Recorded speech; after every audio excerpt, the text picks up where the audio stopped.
Горосо гэж юу вэ? Энэ харагдах зүйлс тэдний үнэн төрх гэж юу? Тэд мангас уу, чөтгөр үү, аль эсвэл бүр бурхан юм уу? Лүфи болон Кайдо шиг эртний домог төрлийн зоон жимсний эзэмшигч тийм үү? Хэдхэн жилийн өмнөхөн л бид тэднийг дэлхийн засгийн газрын хамгийн том тушаалтнууд бараг л One Piece ертөнцийн бурхад мэтэл хүлээж авдаг байсан. Гэвч ийм уу гарч ирснээр тэдний зэрэг зэндээ хаана гэдгийг тодорхой мэдсэн ч тэдний хэр хүчтэй, мөн ямар хүчтэй гэдэг талаар саяхны хүртэл нууц байсан. Тэгвэл энэ хүвшлэрээ тэдний талаар судалж юу болсон талаараа та нарт хүргэе. Тухлан сууж, таалан сойрох нь.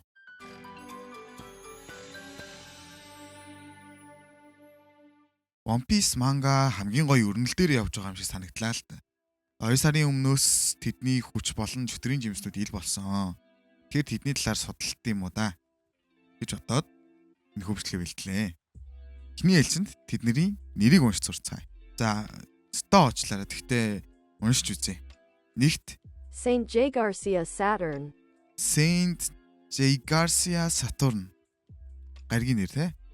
Хоёрт Saint Marcus Mars. Saint Marcus Mars. Бас нэг гаргийн нэр байна.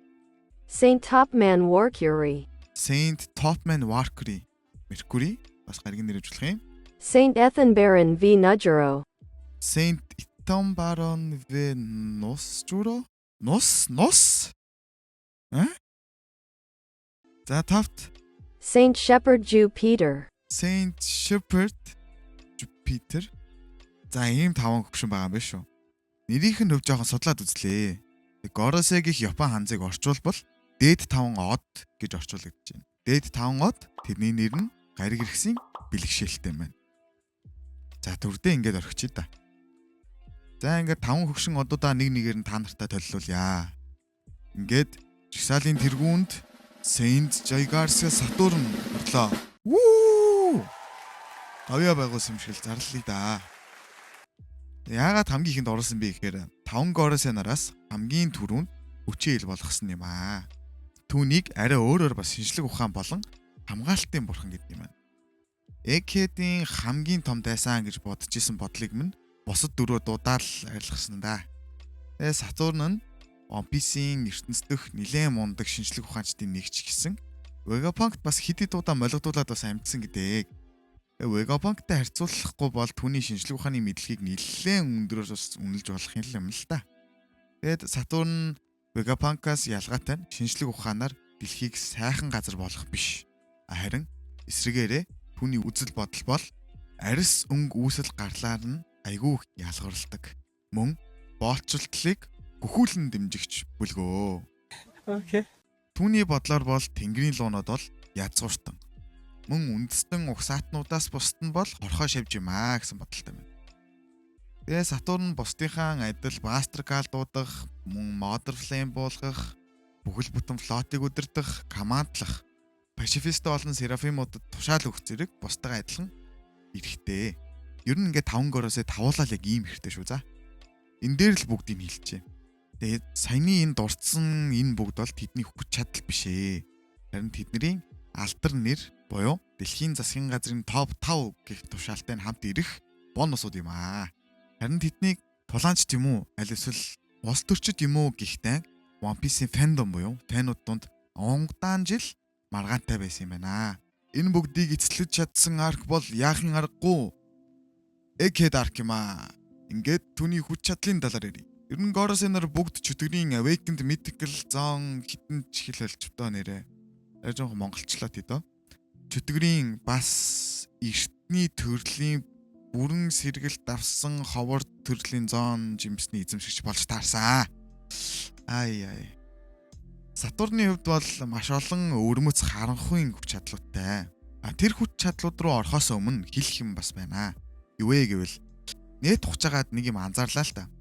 Горосо нар ер нь яг үнэндээ чөтгөрийн жимс эзэмшигчд биш ээ. Ийм үн самаа тэднийг 800 жилийн өмнөх дэлхийг удирдах зорилгоор бүтээсэн бүтээлүүд юм аа. Ер нь товчхоноор бол амьд бүтээгдсэн чөтгөрүүд гэх таамаг харсан. Та нар энэ талаар юу гэж бодож байх юм бэ? Саналаа олцлоо. Ингээ буцаа бичлэгэнд ороход One Piece мангагийн 1094 дугаар анги дээр Сатурны чөтгөрийн төрх ил болдог. За газарт нэг юм пентаграмма зурснаа өөрөө гинт шилжиж орж ирээл харсан чинь манай Сатурн байгаа юм чинь. Тэгээд тэр тойрогноосоо хүн төрхтэйгөрөө биш маш том авраг биетэй, хоёр ивэртэй, аалзны хөлтэй юм Люфигийн 5 дугаар гир шиг те өөрийг нь хүрээсэн юм хар үйлтэйгээр ингээ гараад ирнэ. Яг ингээд харахаар яалтчгүй зоон төрлийн жимс байна гэж харж болохч амьдрал дээр бол яг ийм ивэртэй аалзан толгойтой амьтан бол ерөөсөй байдгүй шүү дээ. Тэгээд хайгаад үзтэл Үши оны өөрөөр Гюкич гэж нэрлэдэг баруун Японы эртний ардын үлгэр мөн домогт ярианд гардаг энэ мангастай үнэхээр адилхан багаз. Тэгээд Үши оны гих домогт амьтны талаар гардаг ярианд хэрв цэнгэг булангаргүй голын ус богирдон муухай харагдаж эхлэх үед Үши оны тэнд ирлээ гэж ярилцдаг юм байна. Жог ойлгомжгүй байгаа бол цэнгэг усыг богирдсны дараа л Үши оны ирлээ гэж ингэж ярьдаг байсан байна. Тэгээ учир нь Үши оны бол маш хортой. Мөн хараал нь үхлийн хараал хэмээлцдэг юм байна. За түүхэндээ ийм л юм байгаа зү One Piece дээрээ хэр хүчтэй вэ гэвэл Сатурн ер нь маш даат сайтай, маш хурдан өөрийгөө эдгэж чаддаг. Нийлүүлээ шүү саяныхыг. Маш хурдан өөрийгөө эдгэж чаддаг. Тэ. Ер нь л ямар ч дайралтнаас болтдгүй юм байлээ дээ хараад хахад. Хүлээж аваад эдгээгээл өдөг мунаг гар юм л шүү. Тэгэд плюс хүчтэй хакитай. Хүмүүс бие биенээ мангар холоос нь ингээд мэдэрдээдэг та. Тэгвэл хүчтэй хаки эзэмшигч нар ч бас Сатурныг арал дээр ирмэгцэл бүгд түүнээс ягаад ч майгаад идэв. Хакигаа ашиглахгүйгээр өөрөөсөө нэг аура ялгаруулна. Тэр аура нь ойр орчиндөө байгаа хүмүүсийг ухаан алдуулах чадвартай гэж байгаа. Тэгээ Сатурны оюун бодлороо хүмүүстэйгээ ярих чадвартай баха гэж гадралж байна. Бас байсан дэлхийн нөгөө талд байгаа дөрвөн нөгөө нэг хөгшин од дуудчихдаг юм да ерөөсөө л тэгсэн мөртлөө дуудахаа өмнө ингээд байсан нөгөө талд байгаа нөгөө дөрөвтэйгээ ингээд толгоогоор яриад байдаг хөхгүй. Тэгснээ мангагийн 1110 дугаар анги дээр бол дөрвөн пентаграм зурснаа тэр дөрвөө ингээд дуудчихд юм аа. Тэгээ бас л үнэхээр даварцсан хүч чадалтай байгаад байгаа юм л та. Тэгээ Сатурны одоогийн байдлаар нийт 3 төрхтэй гэж үзэж байгаа. Нэгт хүн төрх нь, хоёрт хагас хүн буюу хибрид. Ер нь бол монголоор ирлийдсэн. Тэгээ хибрид гэдгээр нь дуудаад явъя. Гуравт чөтгөр буюу awakened demon type. За ингээд 3 дугаар төрхөнд орол Кума бол хажууд нь жижиг харагдсан. Бас аалсныхан хөлөөрөө хамгийн хатуу материалаар хийгдсэн биеийг нь нэвтцоолж чадаад байсан шүү. Ингээд зогсохгүй бүр хөлөөрөө хатгуул маш хортой хорийг бас тараадаг гэж байгаа. Холын зайндаа Сатурнч бас амар өө. Тэгээд харанхуу утаагаар хүрээлэгдсэн нэг юм бөмбөлөг шиг юм явуулаад бүүм мангар том тесрэлт харж байгаа штэ. 3 дугаар төрх нь харагдаж байгаа шиг маш том. Гэхдээ аалзан биетэй бие нь бүхэлдээ хороор хүрээлэгдсэн. Нүд нь нэг л чөтгөрийн гимээр нүдтэй хүн толгойтой ийм амтан болноо. Люфи гир 5-таа байхдаа түүнд бүр ерөөсө цохилд өгч гимтэй чадахгүй байгаагаа харахад асар хурдан өөрийгөө эмчилж чаддаг нь тодорхой байгаамаа. За ингээд дараагийнхаа гигантнээ залъя. Тэр бол Маркус Марс гэнт юм аа. За ингээд түүний чөтгөрийн жимс ч юм уу ингээд хувирлын нэтээс хайж олсноор бол Ицумате гэдэг юм байна. Тал адилхан ардын үлгэр домогт ярианд гардаг чөтгөр. Түүхэндээ гарах Ицумате нь могоон загсан төрх бүхий хевлэр явагч шовуу гэж гарч ирж байна. Тэгээ миний орчуулснаар бол түүнийг өөр environment god буюу юу лээ чи. Тааж гараа.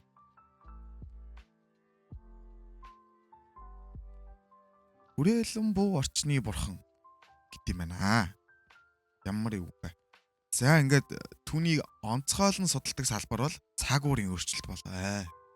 Түүний талаар нэг юм мэдэж чадсангүй. Гэтэ Марс бол mass destruction буюу нийтээр нь хомроглон устгал хийх хоббитэй гар юм байна. Түүний ирэх мэдэлд бүхий л том нууц чадaltaй зэвсгүүд байдгаа гэх магадлал байдаг юм байна. Тэгээ 800 жилийн өмнөх харанхуй зууны талаар буюу энэ нууцыг хүмүүс мэдэх нь түүний хувьд байж болохгүй өшөөхгүй хэрэг гэж үздэг учраас тэр талаар судалж байгаа эсвэл мэдсэн хүн байвал шууд л жижи болгот юм биш үү. Робины ээжийн үхлийн ард энэ дуракл байсан юм шиг санагдаад байна надад бол. Одоо хүч чадлагын талаар ярив. Түүнийг дайны талбар дээр дуудмагц Марс хүн болон шууны ирлиз гэмээр төрхтөгөр гарч ирд юм аа. Тэг мөн л бусдынхаа адил нөгөө нэг чөтгөрийн ямар жимсний л эзэмшигч юм л та. Тэгэд энэ төрхөндөө мөн бусдынхаа адил хар уул ингээ мөрөөр нь өвөөд байт юм аа. Тэгээ хүч чадлын хувьд бол би манганаас уншиж байгаа ч бас харах нэг амар хүч чадлын талаар мэдэж чадаагүй байгаа. Тэр сүмимаа сайн.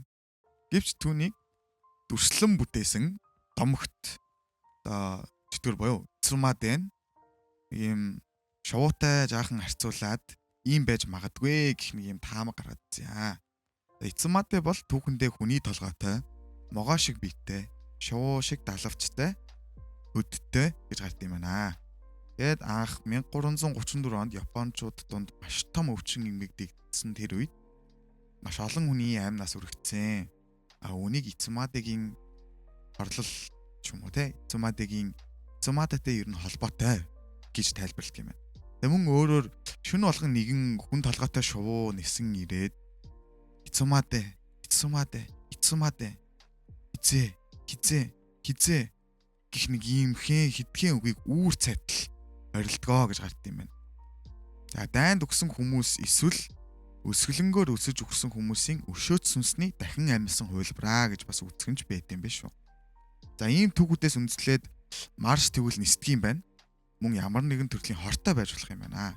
Нэмээд Брук шиг сүнсээ биеэсээ гаргадаг төрлийн тийм сүнслэг хүч чадалтай юм болов уу гэж таамаглаж байна. Тэгээ бусдаагаа л адил Марс өндөр хакитай. Мөн яг энэ өндөр хакитайг нь Жимбэгийн энэхүү үзэгдэл ингээд тайлбарлаад өгөх үү та нарт. За дараагийн ингээд энэ дээрээ зарлах хүн бол гигантын Top Man Valkyrie. Шударгасны дайчин бурхан гих хочтой тэрээр Хоки гих эртний домогт галт бодонгохайн төрхтэйгээр бидэнд ил олноо. Бусдаагаа адилхан л бүгдийн өдөртөн л да тийм. Тэгээ гэхдээ баттай зүйлс нь бол Valkyrie бас оюун ухаанаараа харьцаж чаддаг юм байна. Мөн шилж чадвартай гэж одоогоор үзэж байна. Тэгээ ер нь хараад байхад явж хамгийн дажгүй байж магадгүй гэж бодлоо л доо. Учир нь шудраг ясыг дээдэлдэг Valkyrie ийм үг нэг арал устгах гэж байхад энэ бол маш олон хүн амтай ус шүү дээ гэж хэлсэн байна. Та бас загсан хүмүүстэй ялангуяа Жимбэтэй дажгүй харилцаатай байсан гэж гард юм байна. Тэгээд тэдний эрхийг бас далдуур хөөрхөн өргөөд байсан ч юм бэлүү те. Жохон гойрлог төрлөө. Гэхдээ ийм ус амаа ямар тушаал өгнө тэрийг бол тэр аимшигтай байсан ч гэсэн үг дугуй биелүүлж мэтгэл нөхөртөө. За түүний төрхийнх нь хувьд бол дөрвөн том соёотой бодонгохайн төрхтэй бидэнд ил болдго юм байна. Энэ том соёонуудаа тулаанд бол сэлэм шиг ашиглах чадвартай. Хідэн авраг биедтэй зэрэг шахад тулдаж чаддаг юм байна. Бас хурдан гэж хэлэх хэрэгтэй байх. Хааны аки ашиглах чадвартай. Гэтэ биес төрхөндөө байхдаа өөрийнхөө архиралтаараа хааны аки ашигладаг гэсэн ийм онцгой юмнууд ажиглагдсан. За түүний домогт амьтны талаар жоох ярэ. Түүний домогт амьтан бол Yokai. Хятадын түүхэнд бас Фунши гэдэг нэрээр гарт юм байна. Хятадын түүхэндээ нэлээд олон мэдээлэл байсан учраас Хятадын түүх талаас нь ярэ. За 2000 жилийн тэртээ үүсэлтэй Фунши домогт Яогийн эзэнт гүрний үед хідэн тосгон сүдгсэн бодонгохаа гэж дүрслэн түүнийг нойтон ялцсанхаа гих үгээр илэрхийлсэн байт юм байна. Бас л сони юм. Тэгэд Valkyrie ч гэсэн ер нь Valkyrie биш Mercury гэдгээр нь аваад үзэх юм бол буд гариг гэж илэрхийлж болох юм. Тэгэхээр Япон болон Хятадууд буд гаригийг усан од гэж бас нэрлэдэг юм байна шүү. За ингээд жигсаалын 4 рүү оръё. Ингээд жигсаалын 4-т манай гигантын Ethan Barrow Venus Jura. Сар гэхдээ үнээр гоё нэр өнөө тэ. Санхүүгийн бурхан гих хочтой түүнийг хүн төрхөөр нь цайнууд Ваноогоос ирсэн гих магадлал дэвшүүлсэн байт юм байна. Кимоно болон катана. Нэр нь Нус Журо. За нэрэн дээр нь хамаг анхаарал очиод шүү. За түүний Нус Журо гих нэр нь Насуно Журо гих 12-оос 13 дугаар зуунд амьдардаг байсан домогт самурай болон хараач нэг юм хүн байдаг юм байна. Тэрхүү үнийг бэлгэцсэн нэр байт юм байна. За Нус Журогийн талаар тодорхой мэдээлэл одоохондоо үнэхээр овсоо юу. Гэвч Нус Журо бол Вано болон Зүнэша зоо арлын талаар хамгийн их мэдлэгтэй хүн гэгддэг юм биш үү. За түүний чөтгөрийн жимсний хүч бол эртний домогт Бакузу гэх mythical зон төрлийн жимс юм аа. Бакузу мөн ялгаагүй эртний домогт гардгаар амьдараа шатаж өгсөн морь. Үхлээс босож ирсэн морины арга яс гэдэм байна. Яагаад арга яс гэж үү? Яах вэ? Амьдараа ингээ шатцсан байна.